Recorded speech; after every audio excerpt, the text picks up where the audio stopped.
같이 읽겠습니다. 내가 밤낮 간구하는 가운데 쉬지 않고 너를 생각하여 청결한 양심으로 조상부터 섬겨오는 하나님께 감사하고 내 눈물을 생각하여 너 보기를 원하면 내 기쁨이 가득하게 하라. 아멘. 이는 내 속에 거짓없는 믿음이 있음을 생각합니다. 이 믿음은 먼저 내 외조모로 있어 내 어머니 유니게 속에 있더니 내 속에 있는 줄을 확신하노라. 아멘. 바울 사도는 두 번의 감옥 생활을 하게 됩니다. 복음을 전하다가 감옥에 2번 갇히게 됩니다. 첫 번째는 주후 62년부터 주 60년부터 62년 사이에 1년 넘게 감옥에 갇히게 됩니다. 이때 우리가 알듯이 에베소서, 빌립보서, 또 빌레몬서, 골로새서, 디모데전서라는 성경을 이제 기록하게 되죠. 편지를 쓰게 됩니다. 우선 이것을 옥중서신이다. 감옥에서 기록하였기 때문에 옥중서신이라 그렇게 이야기를 합니다. 그리고 잠시 감옥에서 놓이게 됩니다. 그리고 2차 투옥이 되는데 그때가 주후 예수님 돌아가시고 예수님 태어나시고 66년, 67년이니까 예수님 돌아가시고 난 다음에 한 30년이 지난 그런 시기죠. 그리고 다시 2차 투옥이 됩니다. 이때 바울 사도는 내 생명이 여기까지인가 보다라는 것을 직감하게 되죠. 그래서 바울 사도의 마지막 서신, 마지막 기록한 책이 바로 오늘 우리가 큐티로 살펴보고 있는 디모데 후서입니다. 디모데 후서 마지막에 보면 본인의 죽음을 완벽하게 직감하고 있습니다. 바울 사도는 2차 투옥 이후에 디모데 후서를 기록하고 그리고 얼마 있다가 죽습니다. 감옥에서 순교를 하게 되죠. 이때 나이가 보통 신학자들이 또는 역사학자들이 말하기를 한 50대쯤 된다. 그렇게 추정을 합니다.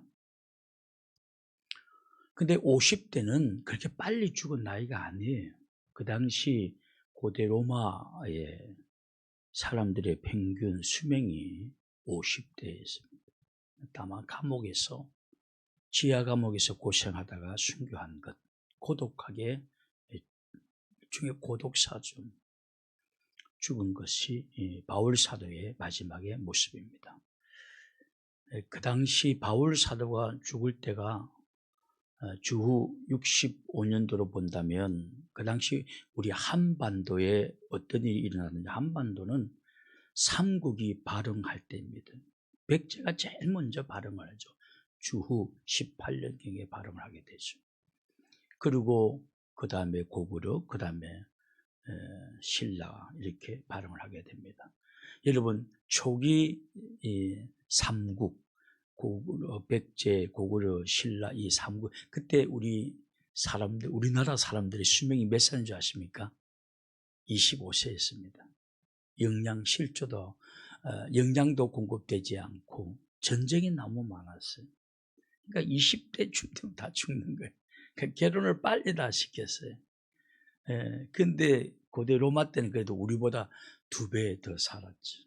서양 사람들은 거의 한 50대가 평균 나이였으니까 영양도 있고 좀 그랬다고 보게 되죠. 그리고 조선 때 와서 우리가 한 100년 전에 와서는 이제 45세도 사실은 정확한 수명 나이는 아니에요. 왜냐하면 왕이 40대였고 일반 사람들은 39세로 나옵니다. 책에 보면. 그러니까 굉장히, 평균으로 치면 40대 초반이지만 굉장히 빨리. 그러니까 그 40대 사는데도 벌써 여러분 수백 년이 흐르고 난 다음에 그 정도 삽니다. 여하튼 바울 사도는 2차 감옥에 있을 때 디모데 후서를 쓰고 감옥에서 순교하게 됩니다. 바울 사도가, 그러니까 이 디모데 후서는 바울 사도의 유언과 같은 메시지. 사실 개인적인, 상당히 좀 개인적인 메시지입니다. 에베소 교회는 고대 로마 시대 때 5대 도시 중에 하나였습니다. 그래서 우리가 지난 시간에 또 우리가 살펴보았듯이 물질을 쫓지 말라, 따르지 말라, 너는 예수 그리스도를 따르라라는 것이 나오지 않습니까? 굉장히 큰 도시였기 때문에 굉장히 또 물질적으로 풍부한 건 사실이었어요. 그리고 디모데 후서는 상당히 개인적인, 에베소에서 목회하고 있는 그의 영적인 아들 디모데에게 보낸 약간 개인적인 그런 메시지를 담고 있습니다. 저는 오늘 이 본문을 읽다가 세 가지 도전이 돼요. 세 가지 도전이 되는데, 첫 번째는 바울 사도의 밤낮 기도하는 모습입니다. 오늘 3절에 보면 이런 말씀, 디모데후서 3절 상반절 이런 말씀이 나옵니다. 내가 밤낮 간구하는 가운데. 바울 사도의 마지막은 그저 감옥에서 할 수 있는 게 뭐 없지 않습니까? 그래서 밤낮 기도하는 삶을 살았습니다. 저는 이걸 생각하면서 주의 마지막 사역도 이제는 나이가 들면 기도해야 되겠구나. 바울 사도처럼 밤낮 기도하는 사역을 해야 되겠구나. 그렇게 생각하니까 또 기대가 돼요. 깊은 기도의 세계에 몰입하는 것, 굉장히 기대가 되기도 합니다. 특별히 여기서 바울 사도가 이런 말을 하죠. 내가 밤낮 간구하는 가운데 쉬지 않고 너를 생각하여. 그러니까 여러분, 기도와 생각은 거의 비슷하게 연결이 됩니다. 생각나지 않는 삶을 어떻게 기도할 수가 있습니까? 생각나지 않는 사건을 어떻게 기도할 수가 있겠습니까? 기도와 생각은 연결되어 있죠. 생각날 때 기도. 그러니까 여러분, 언제 기도해야 되느냐? 생각나는 것을 기도로 바꿔야 돼요. 여러분의 염려가 뭐 걱정이 되면 그 기도로 다 바뀌어야 돼요. 분노가 있으면, 헬기가 있고 분노가 있습니까? 다 기도로 바뀌어져야 됩니다. 미움이 있습니까? 다 기도로 바뀌어져야 돼요. 소원이 있습니까? 그 의식 속에 있는 것 아니에요. 다 기도로 바뀌어져야 돼요. 그 기도로 바뀌어지지 않게 되면 소원은 욕심으로 바뀌게 되고, 걱정은 염려거리로 바뀌게 되고, 그리고 억울함은 분노로 바뀌게 됩니다. 기도로 바꾸지 않으면 엉뚱한 곳으로 가게 되어 있습니다. 우리의 모든 것은, 생각은 기도를 통해서 생각이 기도화되어져야 하는 거예요. 그러니까 모든 생각, 의식을 기도 만드는, 어떻게 기도해야 될 것인가라는 것을 우리가 사색하셔야 돼요. 그걸 기도로 바꿔요. 여러분, 자녀가 생각납니까? 자녀를 위해서 기도해야 되죠. 교회가 생각납니까? 교회를 위해서 기도하십시오. 목장이 생각납니까? 목장을 위해서 기도하십시오. 나라가 걱정스러우십니까? 나라를 위해서 기도하십시오. 그 원망, 불평, 뭐 어쩌고 저쩌고 삿대질 해봤자 아무런 의미가 없습니다. 세상은 그렇게 변화된 적은 없습니다. 그건 어리석은 방법이에요. 기도하셔야 돼요. 무슨 말이 필요하겠습니까? 기도하면 되죠. 물론 억울한 걸 툭툭 내뱉을 수는 있지만 그건 다 기도로 바뀌어져야 되는 것입니다. 바울 사도는 밤낮 기도해서 생각하면서 어떻게 이렇게 기도할 수 있을까? 그러니까 생각나는 모든 것을 기도하는 거예요. 저는 아침에도 자녀들이 생각나니까 자녀들 기도하고, 또 새벽기도 당장 인도해야 되니까 새벽기도를 위해서 기도하고, 막 기도의 정석 자세를 취하는 것이 아니라 그냥 앉아있으면서 양발 신으면서 옷 입으면서 그냥 기도하는 거죠. 기도가 생활화되는 거죠. 여하튼 바울 사도가 밤낮 기도하였다는 말이 큰 도전이 되었어요. 도전. 두 번째 제게 도전을 주는 메시지는 기쁨을 주는 사람이었습니다. 기쁨을 주는 사람. 4절 한번 보시죠. 4절에 보면 이런 말씀이 나옵니다.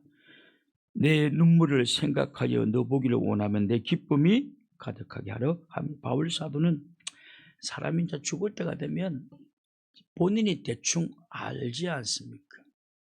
그러니까 이제 다 그리운 거단 말이죠. 다 좀 그립단 말이죠.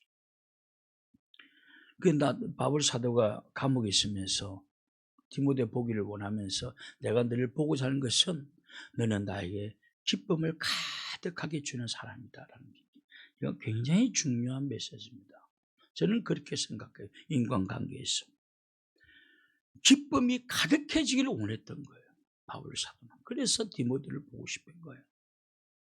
디모데는 바울 사도의 기쁨이었습니다. 디모데를 보면 바울 사도는 기쁨이 충만했습니다. 디모데는 기쁨을 주는 사람이었습니다. 여러분, 오늘 여러분들은 주변 사람들이 어떤 사람들입니까? 의식 없이 살아가는 경우가 굉장히 많습니다. 기쁨을 주는 사람입니까? 실망을 주는 사람입니까? 화나게 하는 사람입니까? 걱정을 주는 사람입니까? 디모데는 기쁨을 주는 사람이었어요. 저는 여러분들이 만나는 모든 사람들에게 기쁨을 주는 사람이 될 수 있기를 주님의 이름으로 축원합니다. 실망을 주거나 또 화나게 만들거나 그렇게 해서는 안 된다.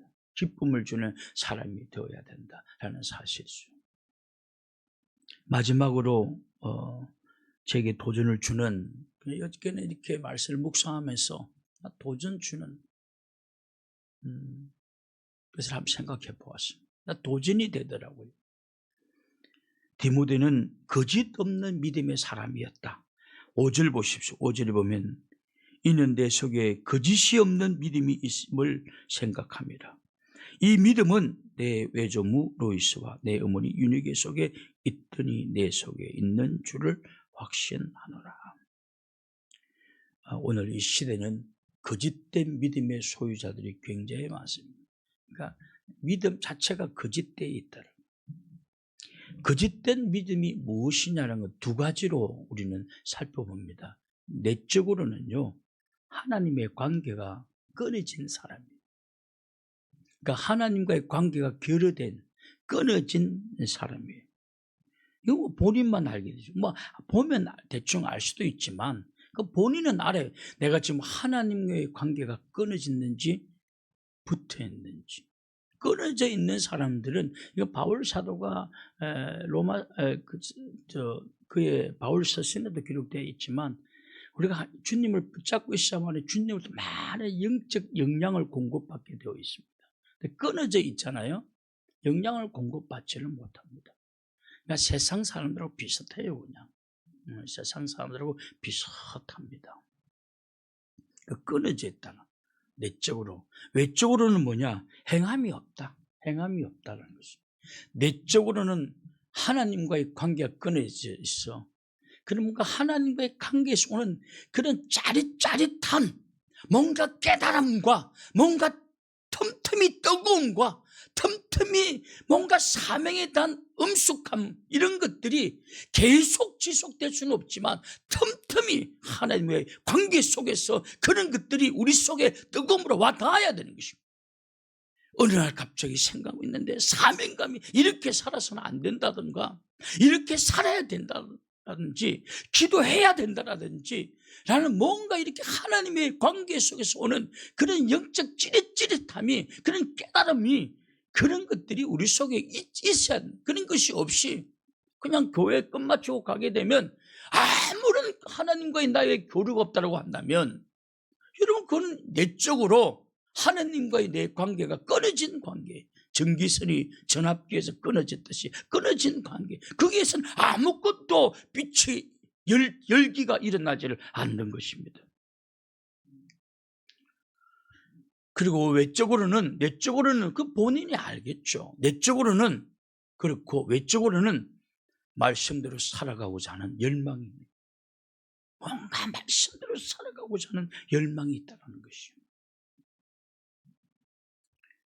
이런 것이 없으면 이제 거짓 믿음이라고 보는 거죠. 거짓 믿음. 야고보서 2장 26절에 보면 이런 말씀이 나옵니다. 야고보서 2장 26절에 보면 이런 말씀이 나옵니다. 영혼 없는 몸이 죽은 것 같이 행함이 없는 믿음은 죽은 것이니라. 교회는 왔다 갔다 해도 행함이 없는 믿음은 그냥 죽은 믿음이다. 그렇게 보는 거죠. 오늘 우리 자신을 한번 진단해 보아야 됩니다. 많은 세월이 흘러가게 되면 나중에는 본인의 병도 알지를 못합니다. 그러니까 감각이 둔해졌죠. 신앙의 양심에 화인을 맞았어. 둔하여지는 거죠. 안타까운 것이죠. 오늘 우리 자신을 진단해 보아야 됩니다. 우리가 병원에 가면 의사가 이런 경우에 너무 늦게 오셨습니다. 힘들어지는 거예요. 어이구, 큰 병인데 초기 발견돼 아주 다행입니다. 이거하고 좀 늦었네요. 하늘과 땅 차이지 않습니까? 오늘 내 자신의 모습을 만족하고 있거나 아무런 문제를 못 느끼고 있다가 어느 날 심각한 문제가 나에게 영적으로 도래하는 날, 대책이 없는 의사 대신 주님도 그렇게 할 수도 있고, 늦었다 이놈아, 이럴 수도 있는 것입니다. 그렇다고 지옥 가고 그런 건 아니겠지만 예수 그리스도를 믿는 이상 하나님이 우리를 사용하는 시기도 있고요. 시기도 이제 시기가 뭐 일할 수 있는 시기다. 그 성경에 보면 일할 수 없는 밤이 온다고 하지 않습니까? 네가 일을 하고 싶어도 이제 일할 수 없는 밤이 온다. 그래서 뭔가 일할 수 있는 기회와 환경이 주어졌을 때 최선을 다해야 하는 것입니다. 그는 우리 자신을 진지하게 진단해 보아야 돼요. 내가 내적으로 하나님과 연결되어 있는가? 정말 하나님과 연결되어 있어서 틈틈이 주님으로부터 책망도 듣고 칭찬도 듣고 감동도 받고 깨달음도 받고 하나님과 영적 교제가 내 안에 속에 이렇게 연결되어 있는가? 자기 자신을 진단해 보아야 됩니다.